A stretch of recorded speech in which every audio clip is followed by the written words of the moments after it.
मुंबई जिसकी चमक के आगे पूरी दुनिया फीकी पड़ जाती है। उसने एक ऐसा दौर भी देखा जब यहाँ की चमक के नीचे अंडरवर्ल्ड का काला साया छाया हुआ था। इस शहर में एक से बढ़कर एक डॉन आए। किसी ने बंदूक की नोक पर राज किया तो किसी ने खौफ का माहौल कायम करके अपना दबदबा बनाया। लेकिन मुंबई में एक डॉन ऐसा भी हुआ जिसने खुद किसी की जान नहीं ली, किसी पर हमला नहीं किया, यहाँ तक कि कभी अपने हाथों से एक भी गोली नहीं चलाई। लेकिन फिर भी वो पूरे मुंबई शहर पर राज करता था। उसे समंदर का राजा कहा जाता था क्योंकि समुद्र के रास्ते ही वो सोने, चांदी और इलेक्ट्रॉनिक्स की तस्करी किया करता था। वो मालाबार हिल में बने अपने आलीशान बंगले की बालकनी में बैठकर सिगार का धुआं उड़ाता और समंदर में चलते जहाजों को ऐसे देखता जैसे पूरा का पूरा समंदर उसका हो। वो क्राइम करता था लेकिन तहजीब के साथ। उसने ना तो कभी ड्रग्स, शराब और हथियारों की स्मगलिंग की और न ही किसी आम इंसान को परेशान किया। उसने अपनी जिंदगी में अपने हाथों से एक भी कत्ल नहीं किया था। लेकिन फिर भी करीम लाला, वरदराजन मुदलियार से लेकर दाऊद इब्राहिम जैसे बड़े से बड़े गैंगस्टर भी उसके इशारों पर नाचते थे। उसके नाम की तूती बोलती थी। स्मगलिंग वर्ल्ड से लेकर बॉलीवुड तक और पुलिस से लेकर बड़े बड़े नेताओं तक उसकी पहुंच थी। उसकी स्टाइल और पर्सनालिटी ऐसी थी कि दीवार फिल्म में अमिताभ बच्चन और once upon a time in Mumbai film में अजय देवगन का किरदार उसकी पर्सनालिटी से ही इंस्पायर्ड था। ये कहानी है मुंबई के पहले अंडरवर्ल्ड डॉन हाजी मस्तान की, जिसने गरीब किसान के घर जन्म लिया। 8 साल की उम्र में मुंबई आकर अपने पिता के साथ पंचर की दुकान खोली, कभी कूली का काम किया और एक दिन वो मुंबई का बेताज बादशाह बन गया। मुंबई अंडरवर्ल्ड की शुरुआत कब हुई? कौन था जिसे मुंबई अंडरवर्ल्ड का बाप कहा जाता था? बम्बई में तूती बोलती थी सुल्तान मिर्जा यानी हाजी मस्तान। मुंबई का पहला डॉन, वो डॉन जो मुंबई के सभी गैंगस्टर्स का गॉडफादर था। हाजी मस्तान का असली नाम मस्तान हैदर मिर्जा था। उसका जन्म 1 मार्च 1926 को तमिलनाडु के कड़लोर में एक गरीब किसान घर में हुआ था। उसके पिता के पास इतनी कम जमीन थी कि पूरे परिवार का खर्च चलाना भी मुश्किल था। गरीबी इतनी थी कि कई बार घर में खाने के लिए भी पैसे नहीं होते थे।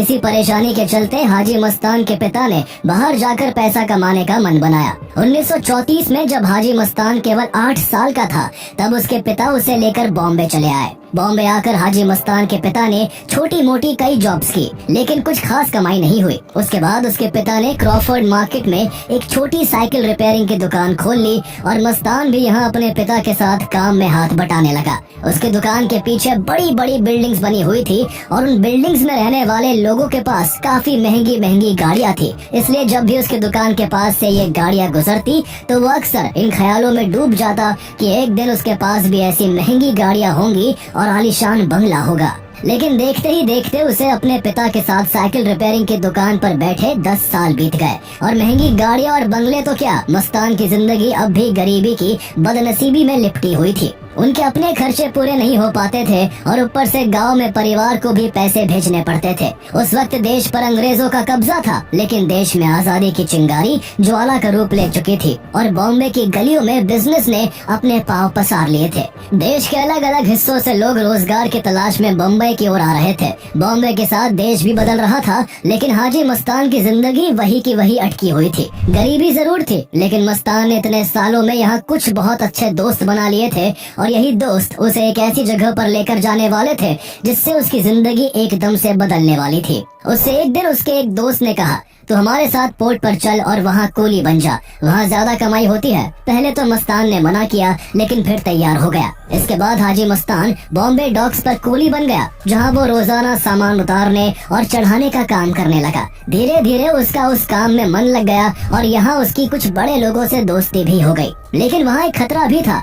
उन दिनों शेर खां पठान नाम का एक गुंडा कूलियों को काफी परेशान करता था। वो जोर जबरदस्ती से कूलियों से हफ्ता वसूलता और जो हफ्ता देने से मना करता उसके गुंडे उसे बुरी तरह पीटते थे। एक दिन हाजी मस्तान ने शेर खां से भिड़ने का मन बना लिया।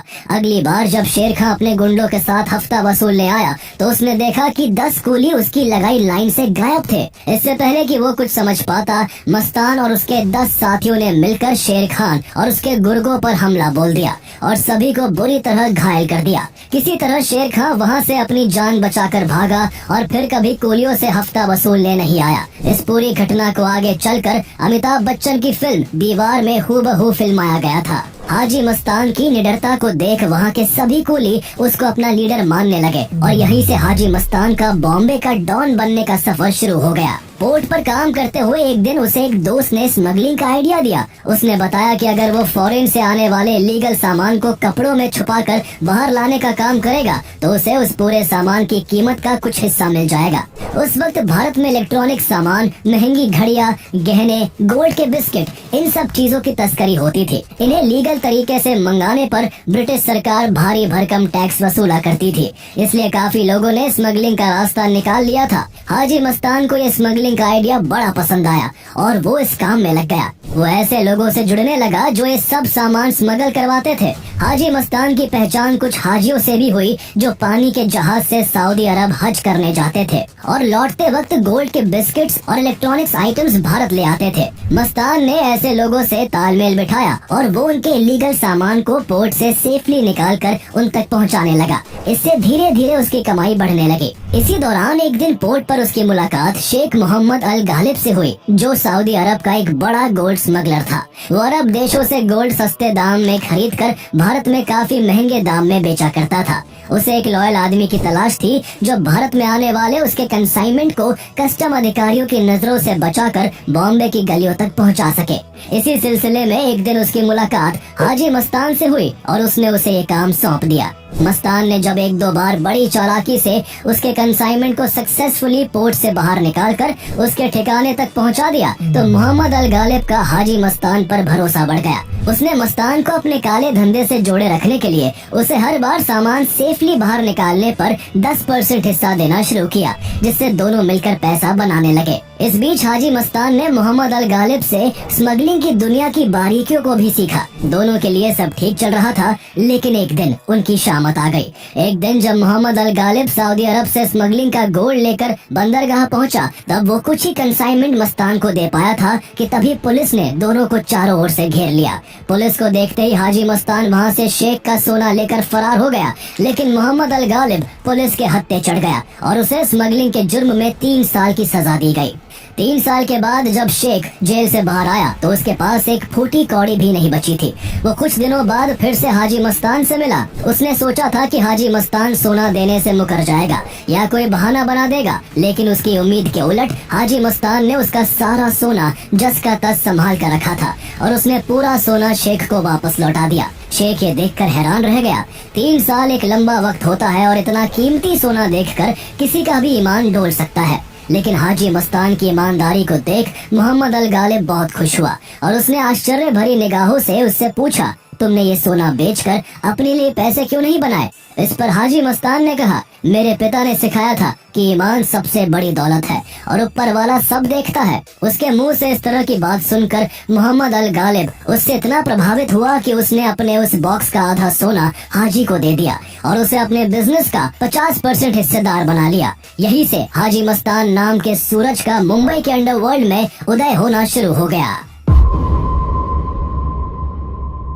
अगले कुछ सालों में धीरे धीरे बॉम्बे की गलियों में हाजी मस्तान का नाम गूंजने लगा था। कभी सड़कों पर पंचर बनाने वाला तो कभी कूली का काम करने वाला लड़का अब स्मगलिंग की दुनिया में एक ऐसा नाम बन चुका था जिसे लोग इज्जत से मस्तान भाई कहकर बुलाने लगे थे। ऐसा नहीं था कि उस समय बॉम्बे में कोई और क्रिमिनल्स नहीं थे, लेकिन उनमें हाजी मस्तान वाली बात नहीं थी। उसके पास केवल स्मगलिंग का धंधा नहीं था, बल्कि उसके पास बोलने का, बात करने का, कुछ जगहों पर एथिक्स मेंटेन करने का लाजवाब तरीका था। वो अगर किसी को एक बार जुबान दे देता तो फिर उससे कभी पलटता नहीं था। उसकी सबसे खास बात ये थी कि वो कोई भी काम बंदूक के बल पर करवाने के बजाय प्यार से बात करके मनवाने में विश्वास रखता था। जहाँ बाकी गैंगस्टर्स सिर्फ खून और खौफ से डर फैलाते थे, वही मस्तान बिना आम लोगों को नुकसान पहुँचाए अपने तरीकों से अंडरवर्ल्ड की दुनिया में एक मिसाल कायम कर रहा था। उसकी छवि बहुत से लोगों के बीच किसी रॉबिन हुड की थी, क्योंकि वो समय समय पर लोगों की हेल्प भी किया करता था। साल 1956 में हाजी मस्तान की मुलाकात दमन के डॉन शुक्र नारायण बखिया से हुई। बखिया अपने भाई राजनारायण के साथ मिलकर मुंबई से लेकर दमन तक स्मगलिंग की दुनिया का बेताज बादशाह बना हुआ था। इसलिए हाजी मस्तान ने बखिया बंधुओं से दोस्ती कर ली और उनके जरिए अपना खुद का नेटवर्क और भी बढ़ा लिया। सिस्टम कुछ ऐसा था कि दुबई से आने वाला तस्करी का सामान दमन में उतरता था, जबकि अदन से आने वाला सामान बॉम्बे के पोर्ट पर उतारा जाता था। सामान तो बखिया बंधुओं का होता था, लेकिन उसकी निगरानी का जिम्मा मस्तान के हाथ में था। इसलिए कुछ लोग उसे बखिया का शागिर्द मानते थे, लेकिन जल्दी ही ये शागिर्द बराबर का हिस्सेदार बन गया। हुआ कुछ यूँ कि बखिया ब्रदर्स में से एक राजनारायण बखिया की मौत हो गई, जिसके बाद शुक्र नारायण बखिया अकेला पड़ चुका था। इतनी बड़ी स्मगलिंग लाइन को उसके लिए अकेले संभालना मुश्किल हो गया था, इसलिए उसने हाजी मस्तान को अपना बिजनेस पार्टनर बना लिया। उसने दमन बंदरगाह को खुद हैंडल करने का फैसला लिया और बॉम्बे पोर्ट मस्तान के हवाले कर दिया। उस समय बॉम्बे में 2 और लोगों का सिक्का चलता था। उनमें से एक था वरदराजन मुदलियार उर्फ वर्धा भाई, जबकि दूसरा पठानों का सरदार करीम लाला था। हाजी मस्तान को यह बात अच्छी तरह समझ आ चुकी थी कि बम्बई में अपनी बादशाहत कायम करनी है तो सिर्फ पैसे से कुछ नहीं होगा, इसके लिए मसल पावर भी चाहिए। लेकिन वो लड़ाई से नहीं बल्कि मिलजुल कर बॉम्बे पर राज करना चाहता था। इसलिए उसने दोनों डॉन से झगड़ने के बजाय उनसे हाथ मिलाने का फैसला किया। वरदराजन मुदलियार हाजी मस्तान की तरह तमिलनाडु से ही बिलोंग करता था, इसलिए उनके बीच की पहली मुलाकात भी अपने आप में एक किस्सा है। एक बार वरदराजन को पुलिस ने कस्टम डॉक इलाके से एंटीना चुराने के आरोप में गिरफ्तार कर लिया था। पुलिस ने उसे अपनी कस्टडी में लेकर खूब धमकाया, लेकिन उसने चोरी के माल की जगह नहीं बताई। तभी वहाँ एक आदमी अपनी उंगलियों में 555 की सिगरेट दबाए हुए पहुँचा। उस आदमी के नाम की तूती बोलती थी, इसलिए उसे देखते ही पुलिसकर्मी पीछे हट गए। वो आदमी सीधे वरदराजन मुदलियार के पास गया और उसके कान में धीमे से तमिल में कहा, वड़क्कम थलाइवार। इन 2 शब्दों का मतलब था हेलो चीफ, और वो आदमी था हाजी मस्तान। हाजी मस्तान को अपने पास देख वरदराजन हक्का बक्का रह गया। मस्तान ने वरदराजन से कहा, तुम एंटीना पुलिस को वापस कर दो, मैं वादा करता हूँ कि तुम इससे कहीं ज्यादा पैसे कमाओगे। वर्धा ने पूछा, वो कैसे? हाजी मस्तान ने जवाब दिया, मैं चाहता हूँ तुम मेरे सोने के धंधे में पार्टनर बन जाओ। वर्धा हैरान रह गया। उसने फिर पूछा, इससे तुम्हें क्या मिलेगा? मस्तान ने जवाब दिया, तुम्हारी मसल पावर चाहिए ताकि मेरे काम में कोई अड़ंगा डालने की हिम्मत ना कर पाए। बस यही से एक नई अंडरवर्ल्ड फ्रेंडशिप की शुरुआत हो गई। इसके बाद मस्तान ने वरदराजन की दोस्ती करीम लाला से करवाई और तीनों ने मिलकर बॉम्बे के इलाकों को आपस में बांट लिया। साउथ बॉम्बे और वेस्ट बॉम्बे में मस्तान का कंट्रोल रहा और सेंट्रल बॉम्बे में वरदराजन और करीम लाला ने अपना दबदबा बनाया। उन तीनों ने मिलकर बम्बई में एक ऐसी बेमिसाल गठजोड़ बनाई जिसे कोई हिला नहीं सका।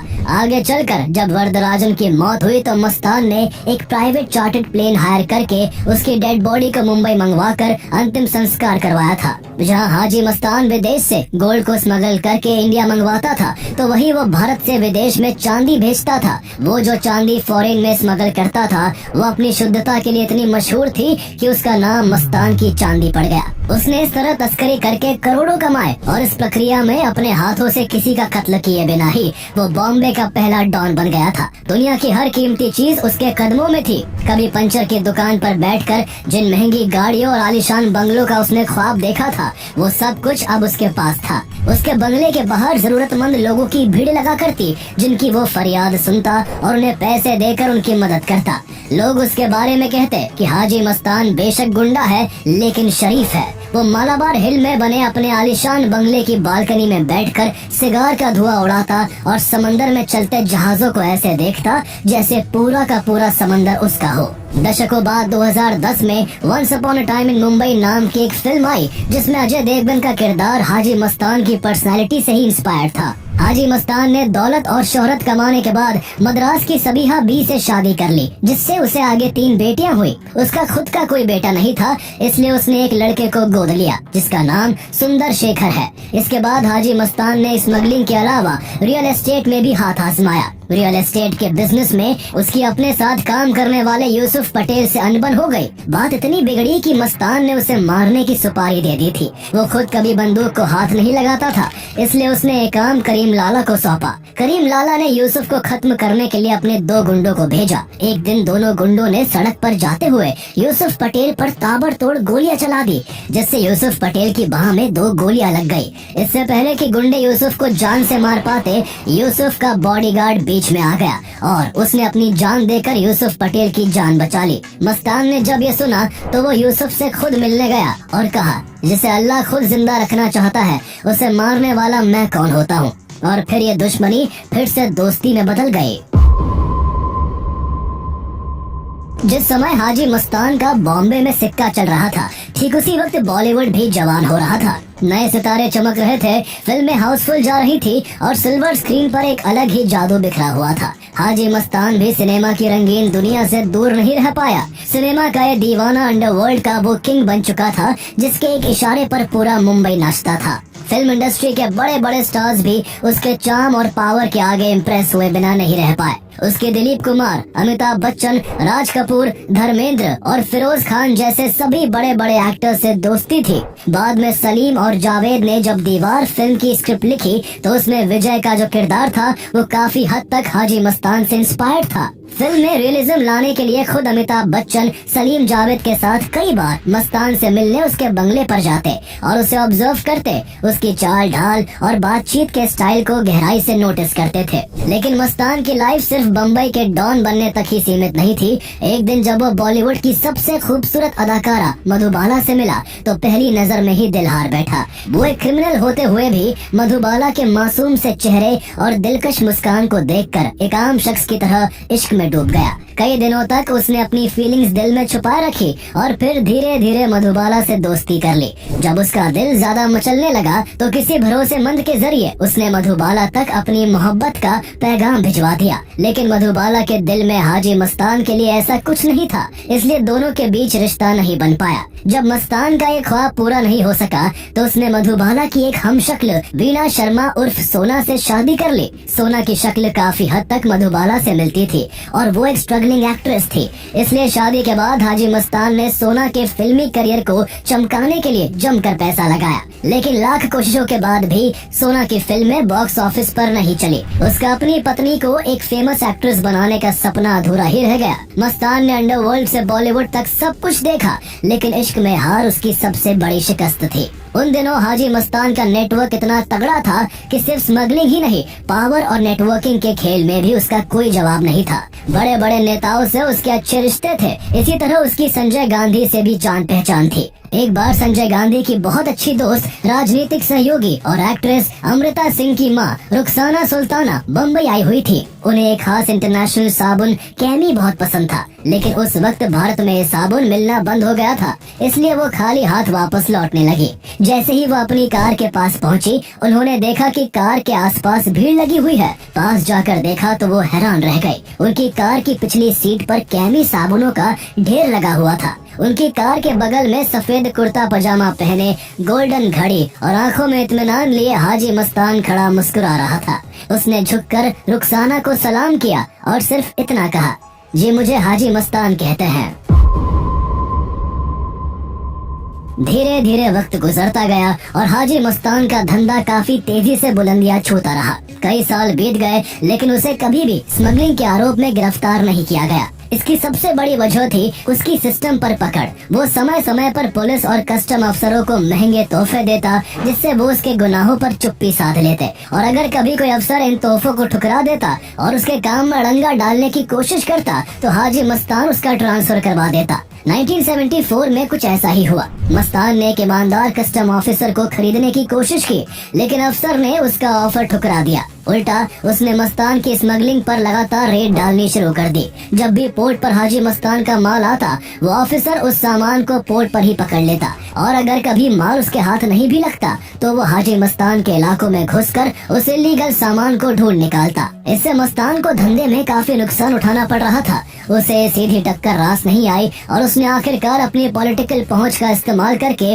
उस कस्टम ऑफिसर का ट्रांसफर करवा दिया। ट्रांसफर के बाद जब वो ऑफिसर मुंबई एयरपोर्ट पर एक फ्लाइट में चढ़ा, तभी उस फ्लाइट में हाजी मस्तान भी आ धमका। सफेद कपड़े, आंखों में जीत की चमक और होठों पर एक कुटिल हंसी के साथ मस्तान उसके पास आया और बोला, ऑल द बेस्ट। हालांकि मस्तान को इतनी अंग्रेजी नहीं आती थी, लेकिन उसने उस ऑफिसर को चिढ़ाने के लिए इस एक लाइन को कहने की मेहनत कर ली थी। उसी साल हाजी मस्तान की महाराष्ट्र के एक मंत्री से अनबन हो गई। मंत्री जी नाराज होकर दिल्ली में धरने पर बैठ गए और खुलेआम ऐलान किया कि हर हाल में हाजी मस्तान की गिरफ्तारी होनी ही चाहिए। इसके बाद मजबूरन मुंबई पुलिस ने मस्तान को अरेस्ट तो कर लिया, लेकिन जेल नहीं ले गई। उसे कोल्हापुर के एक आलीशान गेस्ट हाउस में रखा गया, जहां हर वो आराम मौजूद था जिसकी मस्तान को आदत थी। साल 1975 में देश में बड़ा सियासी तूफान आया और इंदिरा गांधी ने देश में इमरजेंसी लगा दी। सरकार के आदेश पर जहां विपक्ष के बड़े नेताओं को जेल में भेजा गया, तो वही हाजी मस्तान को conservation of foreign exchange and prevention of smuggling activities act के तहत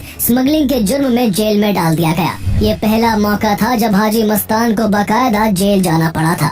ऐसा माना जाता है कि उसने इंदिरा गांधी को अपनी रिहाई के बदले पैसों की पेशकश भी की थी, पर किसी ने इस बात पर ध्यान नहीं दिया और उसे 18 महीनों तक जेल में रहना पड़ा। और जेल में ही उसकी मुलाकात एक करिश्माई शख्स जयप्रकाश नारायण से हुई, जिन्हें सब जेपी कहते थे। उनके पास ना दौलत थी और न ही उन्हें कोई सत्ता की भूख थी, लेकिन फिर भी लोग उनके एक इशारे पर कुछ भी करने को तैयार रहते थे। मस्तान ने पहली बार महसूस किया कि उसकी आलीशान जिंदगी जयप्रकाश नारायण की शख्सियत के सामने कितनी छोटी है। जेपी की शख्सियत ने उसे अंदर से झकझोर दिया था।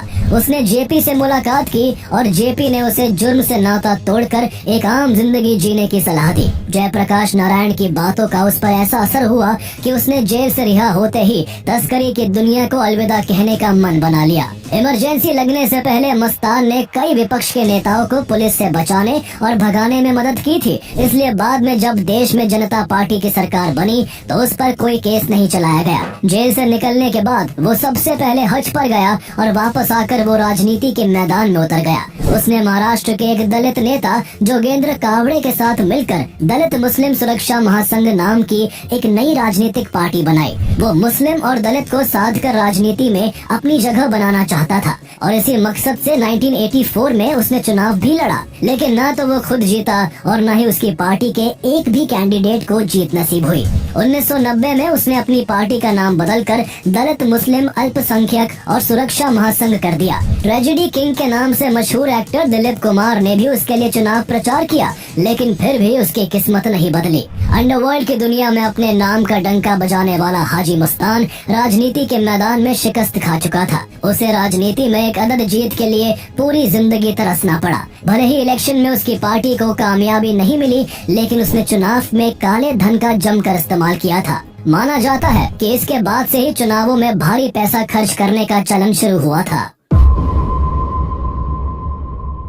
उन दिनों हाजी मस्तान अंडरवर्ल्ड में जेनाबाई दारूवाली नाम की एक लेडी पर बहुत भरोसा करता था, जिसे वो अपनी बहन भी मानता था। जब भी वो किसी मुश्किल में फंसता तो जेनाबाई की सलाह जरूर लेता था। 1980 में एक दिन उसने जेनाबाई को अपनी कार भेजकर अपने घर बुलाया और अपनी परेशानी बताई। उसने कहा, बेलासीस रोड पर मेरी एक प्रॉपर्टी है जिस पर गुजरात के चिलिया लोगों ने कब्जा जमा रखा है। मेरे कहने पर करीम ने उन्हें हटाने के लिए अपने गुंडे भेजे, लेकिन चिलिया लोगों ने उन्हें ही जख्मी करके वापस भेज दिया। पूरी बात सुनने के बाद जेनाबाई ने एक कलम और कागज मंगवाया और कागज पर एक लकीर खींचकर मस्तान से बोली, क्या तुम इस लकीर को बिना छुए छोटा कर सकते हो? मस्तान ने कहा, आपा, मैंने आपको एक गंभीर मसले पर सलाह करने के लिए बुलाया है और आप मुझसे पहेलियां बुझा रही हैं। इस पर जेनाबाई ने हंसते हुए एक बार फिर कलम उठाई और उस लकीर के बगल में एक और बड़ी लकीर खींचते हुए बोली, ये देखो, ऐसे इस लकीर को बिना छुए छोटा किया जा सकता है। जेनाबाई ने उसे समझाते हुए कहा कि तुम पठानों और दाऊद इब्राहिम के गैंग के बीच सुलह करके उन्हें एक कर दो। जब दोनों मिल जाएंगे तो वो मिलकर तुम्हारा काम खुद कर देंगे। मस्तान को बात जम गई और उसने अपने घर पर बम्बई के दोनों दुश्मन गैंग्स को बुला लिया। उसने कुरान पर हाथ रखवाकर दोनों से वादा करवाया कि आगे से वो आपस में खून खराबा नहीं करेंगे। फिर मस्तान ने उनको अपनी प्रॉपर्टी की परेशानी बताई। इसके बाद पठानों और दाऊद के गुंडों ने मिलकर चिलिया लोगों को उस जगह से हटने पर मजबूर कर दिया और बाद में उसी जमीन पर हाजी मस्तान ने मस्तान टावर्स नाम से एक आलीशान बिल्डिंग बनवाई। हाजी मस्तान का यही अंदाज था। उसने खुद कभी किसी पर गोली चलाए बिना ही अपना दबदबा कायम करके रखा था। उसने बहुत सारे लोगों की मदद भी की। उसके इसी अंदाज को बाद में आगे कई गैंगस्टरों ने अपनाने की कोशिश की, लेकिन कोई भी मस्तान जैसा रुतबा नहीं बना पाया। उस समय डी कंपनी का सरगना दाऊद इब्राहिम भी मस्तान के लिए काम करता था। उस वक्त मुंबई में अरुण गावली और छोटा राजन जैसे कुछ और नाम भी उभर रहे थे, लेकिन अंडरवर्ल्ड के ताज के असली वारिस के तौर पर सिर्फ दाऊद इब्राहिम को देखा जाता था। दाऊद को हाजी मस्तान का शागिर्द भी कहा जाता था। मस्तान ने एक बार दाऊद इब्राहिम को एक नसीहत दी थी कि वो अपने काले धंधे का काम रात 9 बजे से सुबह के 5 बजे के बीच निपटा लिया करे। इस वक्त लोग अपने घरों में होते हैं, इसलिए जब वो आम लोगों के बीच नहीं आएगा तो पुलिस भी उसके काम के बीच में नहीं आएगी। हाजी मस्तान ने अपनी जिंदगी में इसी तरह बिना आम लोगों को नुकसान पहुंचाए अपना धंधा किया था। इसके अलावा उसने कभी भी ड्रग्स, शराब और हथियारों की स्मगलिंग नहीं की थी। हालांकि फिर भी इस बात को नजरअंदाज नहीं किया जा सकता कि चाहे वो शरीफ सही, पर असल में एक गुंडा ही था जिसने गैर कानूनी तरीके से दौलत और शोहरत कमाई थी। जब तक उसकी पकड़ थी, अंडरवर्ल्ड उसके उसूलों से चलता रहा, लेकिन बदलते वक्त के साथ उसकी ताकत धीरे धीरे कमजोर पड़ने लगी। उसके दोस्त वरदराजन की मौत हो चुकी थी और करीम लाला भी मुंबई से अपना बिजनेस समेटना शुरू कर चुका था। जैसे जैसे हाजी मस्तान कमजोर होता जा रहा था, वैसे वैसे दाऊद इब्राहिम अंडरवर्ल्ड में अपना कद बड़ा करता जा रहा था। आगे चलकर उसने हाजी मस्तान के गैंग को छोड़कर खुद का एक अलग गैंग बना लिया। उसने वो सब कुछ अपनाया जो मस्तान की नजर में गुनाह था। फिल्म इंडस्ट्री से लेकर बिल्डरों तक से वो भारी पैसा वसूलता और इस पैसे से अपनी ताकत बढ़ाता। कुछ ही सालों में दाऊद ने अंडरवर्ल्ड पर कब्जा जमा लिया और हाजी मस्तान की बादशाहत का अंत हो गया। 1994 में हाजी मस्तान की मौत हो गई और इस तरह मुंबई को अपनी महबूबा कहने वाला शख्स इस दुनिया से हमेशा हमेशा के लिए रुखसत हो गया।